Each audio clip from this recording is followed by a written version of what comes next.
War is over if you want it. With all due credit to John Lennon and Yoko Ono for their famous billboard campaign around the Vietnam War, war is over if you want. I think it is all the more relevant that we remind ourselves of this fundamental fact today, potentially watching World War III unfold. And I guess from here in Gardenia, we got a pretty nice place to watch World War III from, in the mountains of Arizona, one of the best bug out spots in the country by any well-researched survivalist. We are in a government-free zone as much as it could possibly exist really within the continental United States. And you know, I've been doing a lot of interviews about veganism lately because I got bored in my echo chamber telling people about libertarianism, so I had to do something to stir the shit. And on this interview the other day, I said, you know what? I eat meat or not, I don't really give a fuck nearly as much as whether or not you're paying taxes. Yeah. One of the advisors to Richard Nixon during that era of the Vietnam War, while watching protests go by the White House, said it's okay.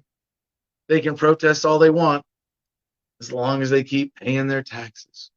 As long as they keep sending their sons and daughters to government schools to be propagandized with militarism, so that they will join it to fight and die and kill for politicians. Isn't that crazy, dear? It's 2022.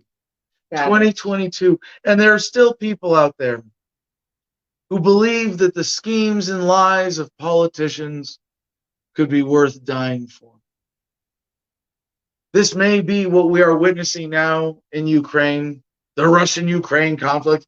I struggle, maybe tonight, over the course of catching up on some headlines, going over the news, we'll find the words to describe what is happening there, because I've heard multiple people in just casual conversation who aren't even particularly politically inclined say, you know, it looks like kind of a wag the dog situation. Yeah, in reference to the movie where they stage a war for political reasons. And in this case, I think the overarching narrative is that governments had so thoroughly discredited themselves with COVID policy that they needed to distract from that. And aside from making the rich richer at the expense of everybody else, war is pretty good for that too. Now, as long as we're going to go back to the context of COVID as our approach to looking at the Russia-Ukraine conflict, the timing is very important to note, but also the context historically in the course of modern bureaucratic governments. That when you looked at the COVID era and COVID season, right? It was COVID season for about 2 years. The COVID season as a whole, all right, you know, I don't know how we're going to describe this now, because as we predicted, again, I'm going to say the one thing I got wrong with COVID was how long it was going to last. Right? I was thinking like 6 months to a year. We can kind of say when Joe Biden said in the State of the Union recently that it will at least no longer dominate our lives, and that's in this first phase of COVIDism, of the era of COVID, the introduction of it is over. I could come back at any time with a new scary variant or some new virus now that they've got the template for this kind of medical tyranny. But at least this part of it is seems to be wrapping up. And if they just kind of let that go and say, let's go back to business as normal, people all around the world will be looking at their governments going, you fucked that up pretty bad, didn't you?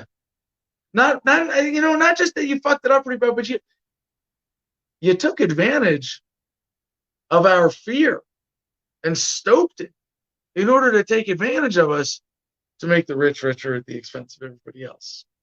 You seen a pattern there with government? Yeah, you should. At least by now, it should be pretty obvious. And so if the general policy that we saw during the COVID era, and I have a few things I'll point out what I mean by that. The lockdowns, the shutdowns, the forced unemployment, they resulted in massive consolidation of wealth and power globally, and the censorship, right? Those are the highlights, right? Those are the big ones, yeah. when you see government for what it is, as a criminal racket whose purpose is to make the rich richer at the expense of everybody else, then you can understand that these really are acts of desperation. What I see is, and again, a place I struggle with the terminology only because of other people's perceptions, but the super class, some use the term the predator class, the elites, but even that makes it sound conspiratorial. But we don't need to. They're right in front of us. Ultimately, the several hundred, several thousand most rich and powerful people in the world, they're not. There may be some shadowy figures in that category we don't really know about. We don't know the extent of their real wealth. Fair enough. Sure. But there's a discrete group of people we can say, yes, those people profit from these policies. And I think ultimately they know that their time is coming to an end. If I may be so bold to make another prediction, because there was a headline, I was still on Drudge Report, that UK, US, no, it's not there anymore. So I read this yesterday. It was an AP headline on Drudge Report. And it was that US and UK governments, actually, they didn't say governments, because they leave that part out. Just US and UK to say that the Ukraine-Russia conflict may last 10 to 20 years. Translation, hey, this thing's going really well for us. You guys have completely forgotten how much we completely discredit ourselves and proved ourselves to be untrustworthy beyond a doubt with COVID. So, yeah, we're going to keep this thing. And as long as you will let us, we're going to keep this thing going. Now, as to the actual narrative, who's at fault? Fucking everybody. I'm not a Russian sympathizer. I'm not a Ukraine sympathizer. And I'm definitely not a sympathizer with the American government imperial warlords of the military-industrial complex. No. I'm a de-escalationist. I mean, I'm a voluntarist. I don't mean to throw new words in this, but we actually came up with this term recently, and I kind of like it. It's, kind of in between, a sort of aggressive self-defense standard, which I reserve the right to as per self-ownership and Rothbardianism, voluntarism, the ethical tenets of anarcho-capitalism, et cetera, et cetera. But in terms of the preservation of value, a lot of us as libertarians who are drawn to this because it's tempted.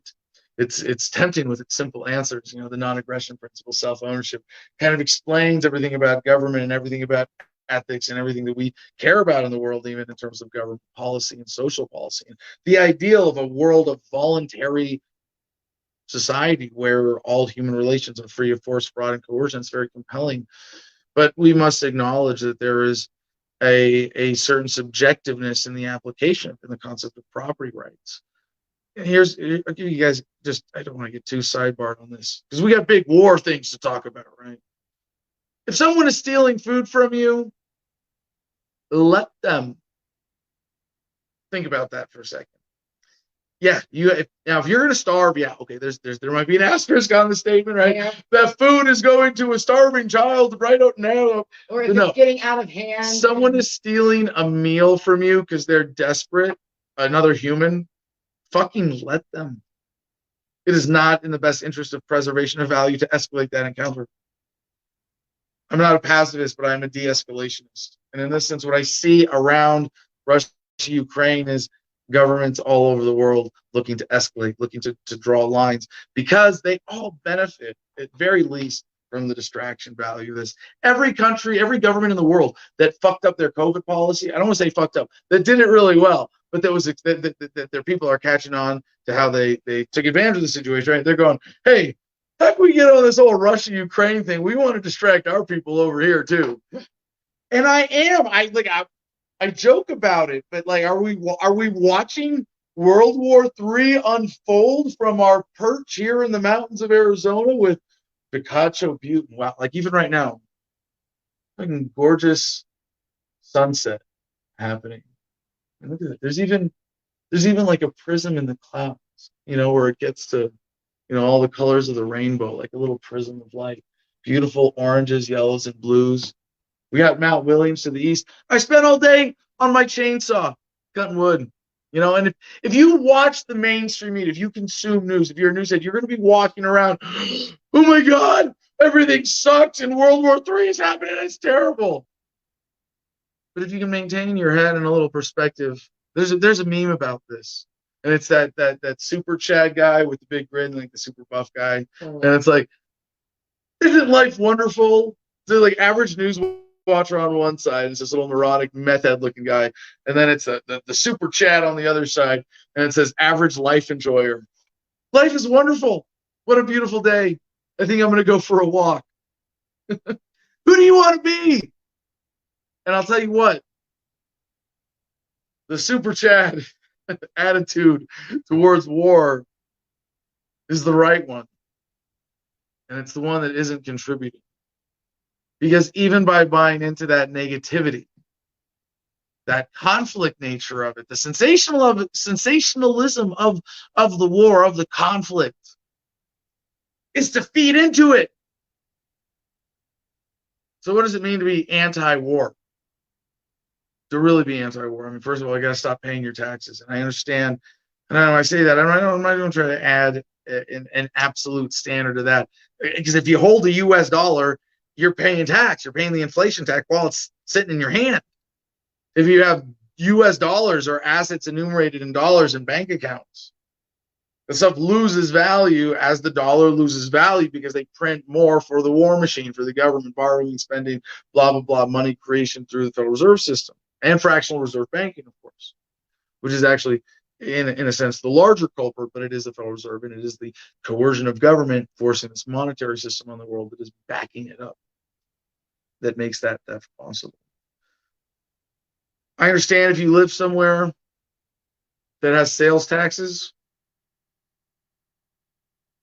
you better at least be doing your best to minimize your contribution to government that way. It's not nearly as bad as the income tax. It's not nearly as bad as what you pay out of payroll taxes out of a regular paycheck when the average working American is working for government at least half the year. I know that's a bitter pill to swallow, right, for you taxpayers out there, for you average hardworking Americans. Wasn't that Hillary Clinton's code word for white people? Hard-working Americans aren't going to vote for Barack Obama. Yeah. Wait. But really, you guys are the ones who are the engine in the war machine. Without the general public funding it, going along with it, sending the bodies into the machine, it ceases to operate. And I would say, if you can at least, every American who's working and I know it's a lot less of us now, right? Yeah. And I've successfully avoided this since I was in the Marine Corps. But every American who's working a regular job with a paycheck and a tax stub and all that, you're working for government half the year. You're a big part of the problem. And the good stuff government doesn't excuse the bad stuff. And yes, you can say half my money goes to good things that I support and the other half goes to evil. Well, I don't care how many meals you serve. If you spend the other half of your time murdering people, you're not a good person. I don't care if you spend the rest of your working hours and you take your income and you support a family. You've dedicated half of your working life as an adult to supporting government, supporting the evil of the machine.